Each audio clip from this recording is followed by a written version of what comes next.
ना हम आँखी से देखले बानी। अरे निमन आदमी मर गईले, एको गो पागल नाम बोले सब। ऐसे क्यों कहिए कोरोना तो हम कोरोना के बाप है।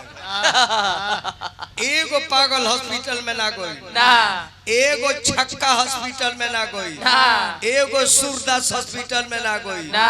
ऐसे क्यों भगवान के भरोसे चलता और भगवान के भरोसे नाचता और भगवान के भरोसे पागल भइल बा। बना बाबूआ हाँ दो चार गो शब्द तो बढ़ी गई। कोरोना, डिस्टेंसिंग, 2 गज के दूरी, मास्क लगाइए, सैनिटाइजर, केहू ना देख ले रहे तो मैं देखे के मिल गई। जब भी सभा में द्रौपदी के चीर खिंचात रहे, दुर्योधन के दुशासन पंचाली को नीचे करके मेरे जांग पर बिठाओ।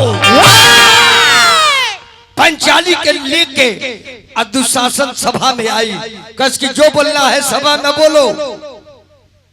द्रौपदी देखली, चारों तरफ नजर घुमौली, 5 पति पांडव देखले तो मुड़ी गाड़ देले।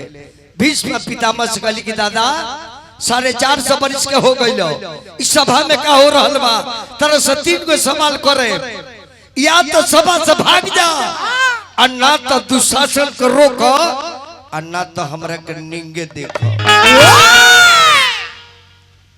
दादा कहले कि बेटी मजबूर बानी, एक और नून खैले बानी, खून खराब हो गइल बा, ई हमरा के नाश देले बा, न तो हम बड़ी पवित्र रहनी।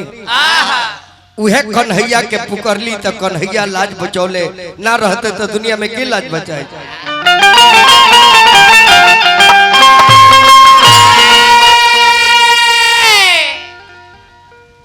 बेटा सिहोर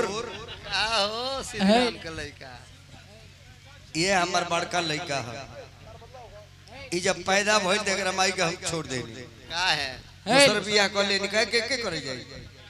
हेल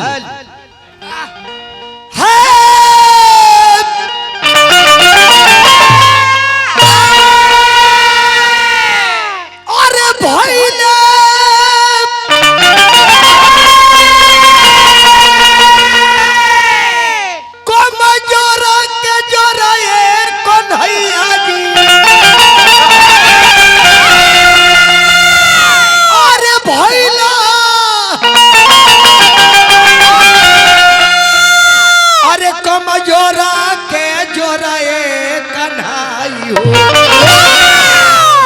कन्हैया जी, एक कन्हैया जी, अरे भइल कमजोर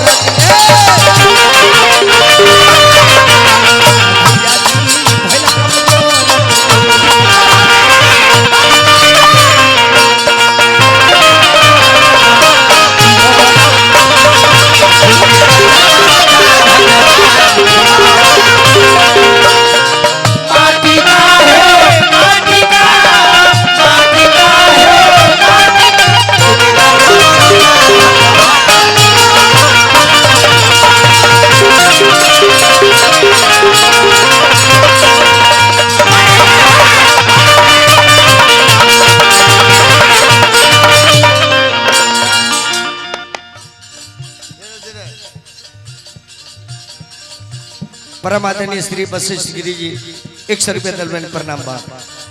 दुशासन दुशासन पंचाली को नीके कर, आन्हर के बेटा कहले भी हमरा के बीच सभा में, अरे दुष्ट दुशासन चल, आन्हर के बेटा कहले बारे बीच सभा में दुष्ट दुशासन खींचता है सारी के कोर कन्हई हो।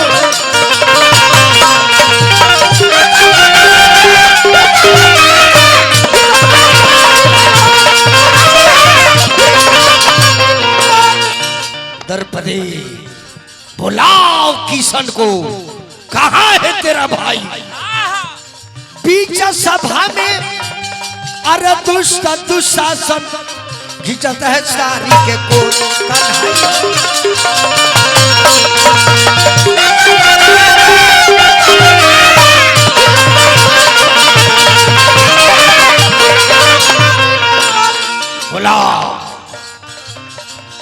जल्दी के हम नींगे हो जाए।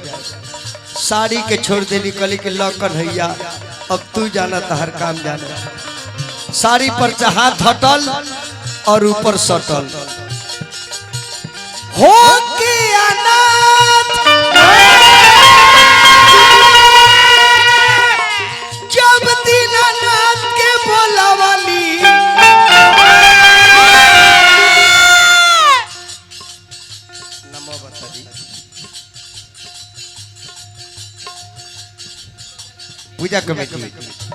पूजा कमेटी के बाबू हमार सब कलाकार के स्नेह दलवानी बाबू हमार बन रही हो के अनाथ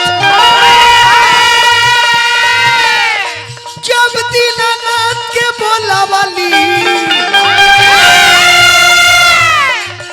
तल सरिया के बड़ लागल कोरिए मुरारी सरिया के बड़ ए मुरारी हो अरे भैला कमजोर के जोर हो भैला कमजोर के जोर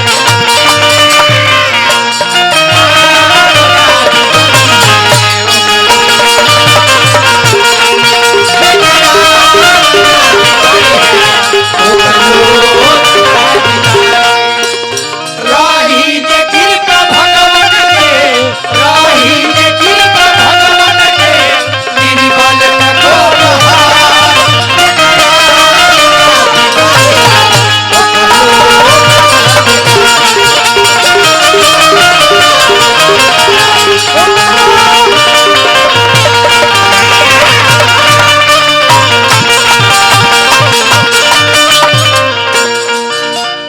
फिर पूजा कमेटी का हमारे बाबू बड़ी प्रेमी बड़ी सामाजिक व्यक्ति बबुआ के शुभकामना करब। एक गांव में हम बायना लेके प्रोग्राम करे नहीं आई बबुआ हमारे कोई बेर फोन करी कि खाता नंबर दी हम के खाता क्या है पता है तो खाता का जरूरत नहीं है। संजोग से एक दिन राष्ट्रीय अध्यक्ष उपेंद्र कुशवाहा जी बोलौनी हमारे से मिले के आईबी में तो हम कहीं बबुआ हम आईबी में सिवान बानी कुशवाहा जी बोलोले मैंने कौन बात बा तैयार के कोने की तो हमहू आ जाता नहीं हमके आ जाए तब बरियारी 2000 रुपए दिन के बाबा ले जाए पकेट खर्चा बबुआ के बहुत बहुत शुभकामना बा। और गोजयग्रह अरे लड़े जल भीतारी हाथी के गिरत रहे लो कन्हाई हो हाथी के गिरत रहे लो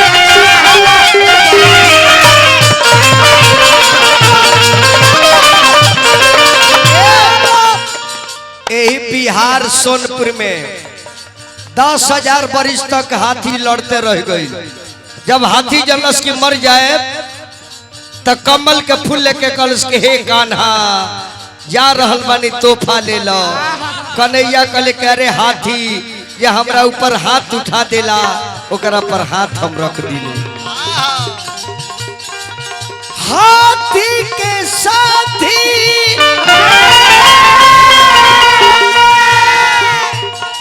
बोली के कन्हैया जी अरे ग्राहक देहला तो बोरिए ग्राहक देहला तो बोरिए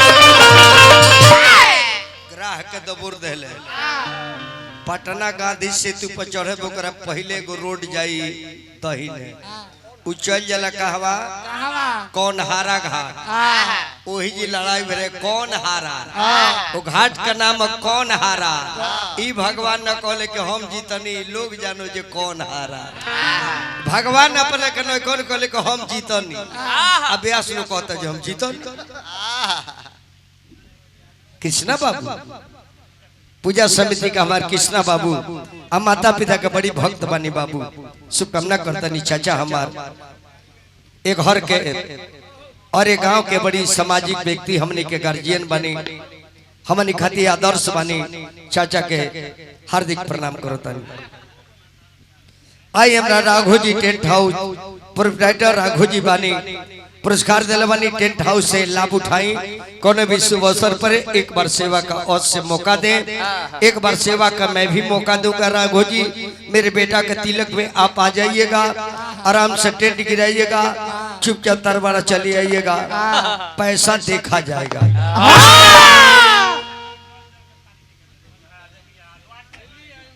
के है वार्ड साहब यहाँ के वार्ड साहब नल जल योजना तन देखत रहे। चली है चाचा हमरा के आशीर्वाद दिल बनी चाचा के गोला के तन ए बाबू दमुरारी हो अरे भैल कमजोरा के